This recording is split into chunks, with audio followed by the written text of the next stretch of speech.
Hey y'all, so I wanted to do something different for this video.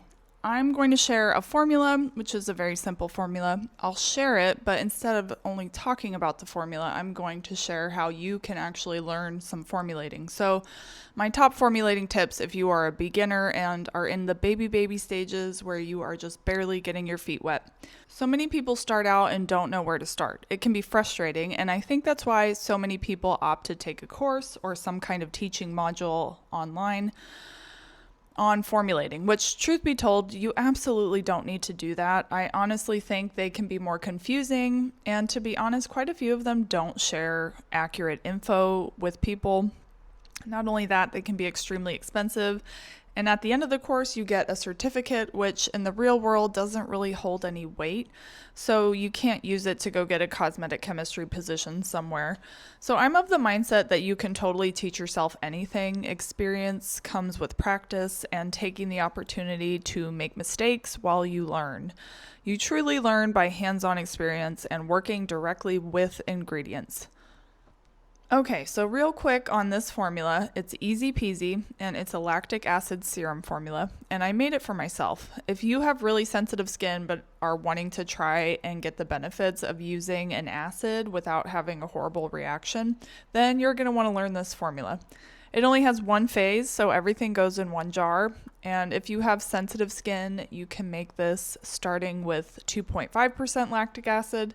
Lactic acid is an alpha hydroxy acid, and it's great for cellular turnover, dark spots, scarring, and more even skin tone. This batch is a 3-ounce batch, and it makes just enough to last you a couple weeks. And then when you make a new batch, you can move the lactic acid up to a higher percentage. So you are slowly building up your tolerance for it with minimal irritation. I started originally at 2.5%, and now for this formula I'm showing you, I'm going to make it at 5%. And then it'll go up to 7.5% the next time I make it. And you just stay wherever it's most comfortable. I use the 2.5% version every night without any irritation at all, and we'll see how I do with the 5%. If you start using lactic acid, make sure you wear sunscreen and are cautious of direct sunlight on the face for extended periods of time. So every time you increase or decrease the lactic acid, take or add from the water percentage. So it's really easily adjustable to what you need. No mixers needed, just a scale and a jar and a pH reader. And here's the formula. And you can just follow along while I'll share my best tips to grow in formulating, and I'll put writing on the screen if I need to for the formula. So tip number 1, start following creators that freely share information, whether that's on YouTube, Facebook, Instagram, wherever. There are plenty of places. Tara Lee is awesome. I watched her quite a bit back in my beginner days, and Marie at Humble Bee and Me is excellent. Her whole website breaks down everything really easily. She also shares a ton of free formulas on her website and YouTube.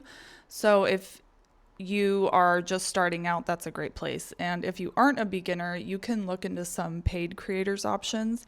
Like on Patreon, there's tons of them. I have a Patreon where it's all the deep info and formulating tips and education.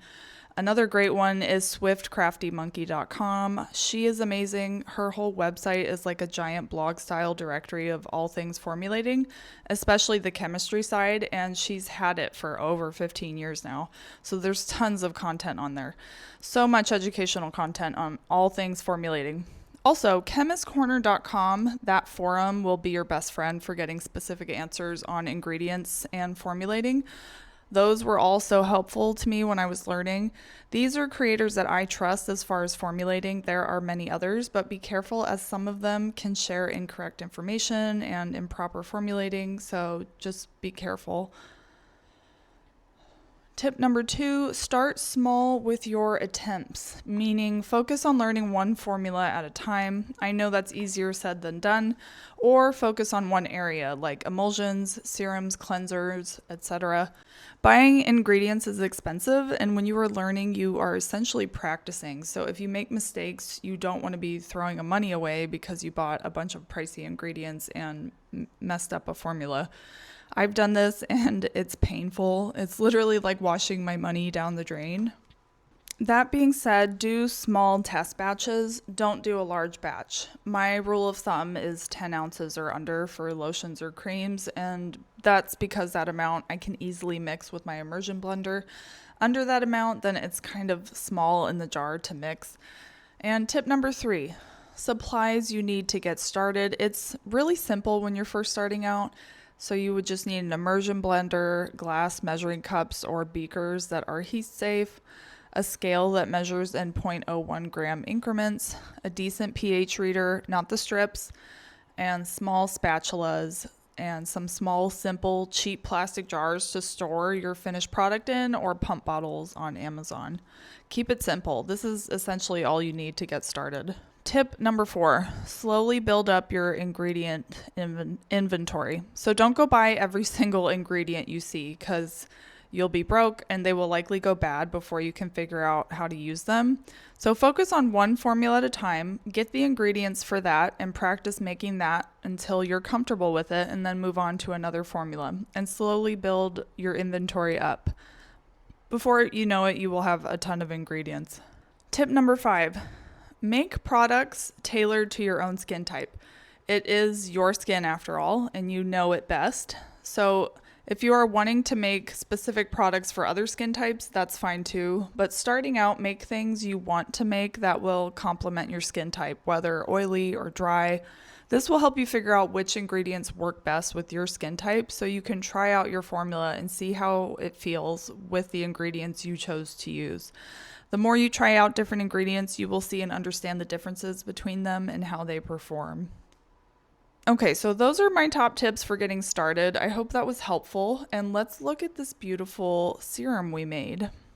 So the pH has to be at 3.5 to 4, so more on the acidic side for the lactic acid. And I'm excited to use this. I'm hoping to reap some of the benefits. I have some hyperpigmentation and just unevenness in my skin tone, just comes with getting older. So I am excited to start using this. I also have a hard time with retinols, so I'm trying this out periodically and seeing if I can handle it. All right, well, thanks for watching. And if you have some suggestions or questions about anything we discussed in this video, please drop them in the comments, like and subscribe, and as always, check out my Patreon to learn more about formulating. I'll see you in the next one.